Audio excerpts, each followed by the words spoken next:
so I told you guys about how I bought my first my first barbershop. And now I want to tell you how I got my second one. So my second one, it was a little different. It was a unique situation. I always look for barbershops that are not that busy because, quite frankly, I like to get out of there fast. So I found one barbershop and it only had one barber in it and a stylist, but she was part-time. And so I went to that barbershop and I noticed that it seemed like it just had a dead vibe in it. It was very nice inside. I mean, and the barber could cut pretty decent, but it seemed like it was dying the more, I guess I went there probably about 3 months. And so finally I asked the guy said to me one day, and someday it just popped in my head, I was like, well, I wonder if she'll sell this to me. Even though I ain't have a whole lot of money to work with to buy it. But I figured I could negotiate something.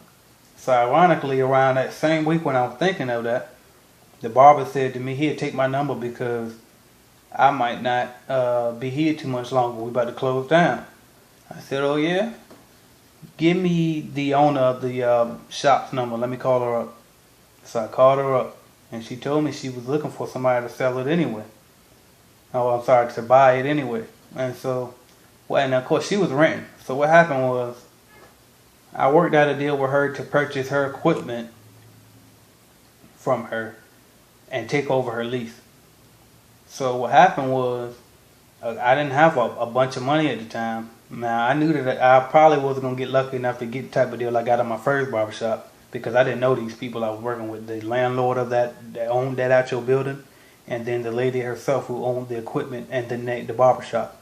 So what I ended up doing was I said, okay, well, I'm going to need at least a few grand to buy the equipment from her. Now, I don't have a few grand, but I could spare a few hundred.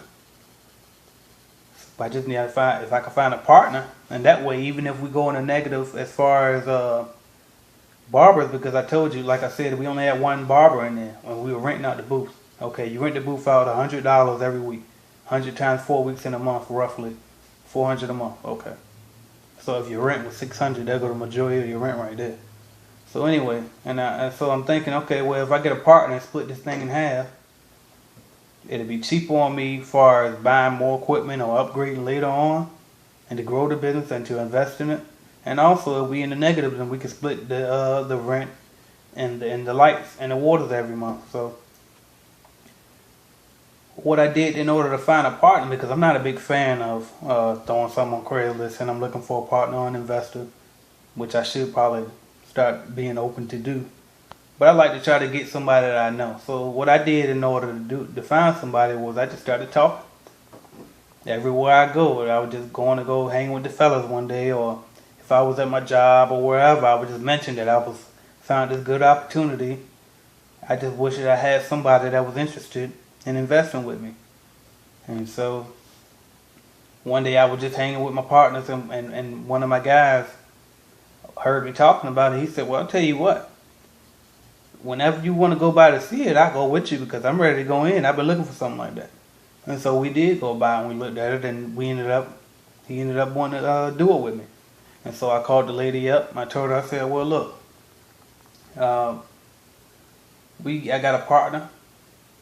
We don't have the whole amount that you're asking for the equipment, but we can have about half of that. And so she didn't really want to do that deal. So the owner of the building, who I was also in contact with, called me that day and asked me was I still going to buy the barbershop, take over the lease. And I told her no, because the lady, I can't afford equipment. So this guy, what he did was he said, well, wait a minute, let me talk to her.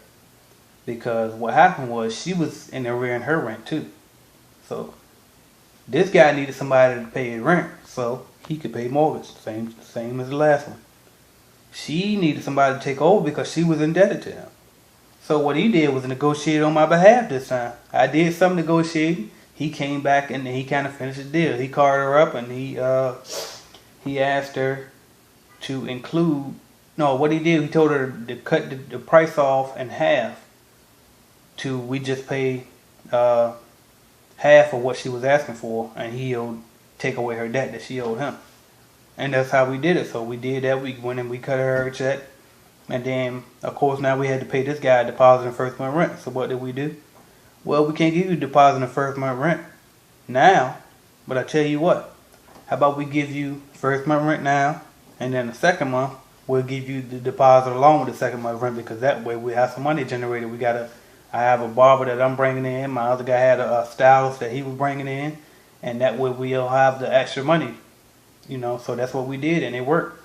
And so that's pretty much my story. I mean, I found that's pretty much a lesson on how to find a partner. Just talk and open up your mouth. And also how to find an opportunity. I mean, that's just a small opportunity. And but I just want to give you an example of how things can work, even if you don't have a whole lot of money, or if you're not connected to a bunch of wealthy people. But if you got the desire and the will, you can figure something out. So I hope you enjoyed it. Make sure you like it, subscribe, and share it. Do what you want to do. And see y'all next time.